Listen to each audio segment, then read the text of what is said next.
G'day, I'm Outback Tom. And I'm Outback Grandad. We've just done a harvest and we're going to show you and give you a tour of the Outback Garden.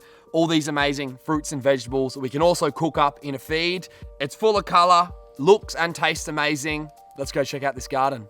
Fresh off the vine. Welcome to the Outback Garden, located at our home in the Kimberley region of Western Australia. Because of the hot climate, this garden thrives for a few months of the year, but the colour is beautiful. We have fruit and veg from tomatoes to chilies, lettuce, pumpkin, capsicum, chives, and a whole lot more. Also, this garden is nestled under a beautiful Kimberley range and is mainly made up of recycled materials. We also use these vegetables for our outback cooking. Let's speak to Grandad about how he maintains the garden. Now, Grandad, we come from pretty hot climate. Can you sort of explain how to grow in the climate we're in, which is in the Kimberley in Western Australia?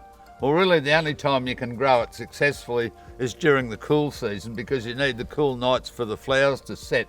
And the reason we've got everything closed in is because the northern bowerbird and the crows just love picking fruit. But the best time to pick and eat a tomato is straight off the vine. You won't believe how nice these tomatoes taste compared to something that's been picked too early. Yeah, we've got a nice little blend here. We should be able to make a good fresh feed out of that. Grandad, what do you think the beauty is of growing your own food?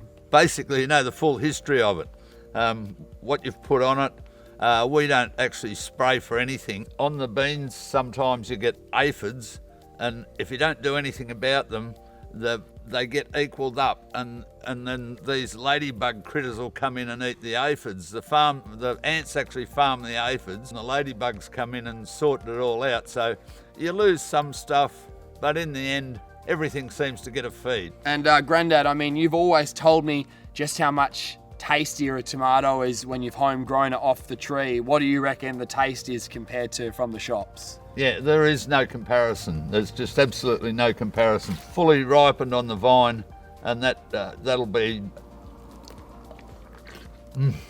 That is beautiful. How good. Thanks so much for joining us for this gardening session with Outback Tom and Outback Grandad. Happy gardening, and we'll see you soon. Bye. See ya. Bye. Thank you so much for watching, and happy gardening. If you enjoyed this video, please be sure to give it a like and subscribe to my YouTube channel, Outback Tom, or go to my Instagram at Outback Tom. See you soon.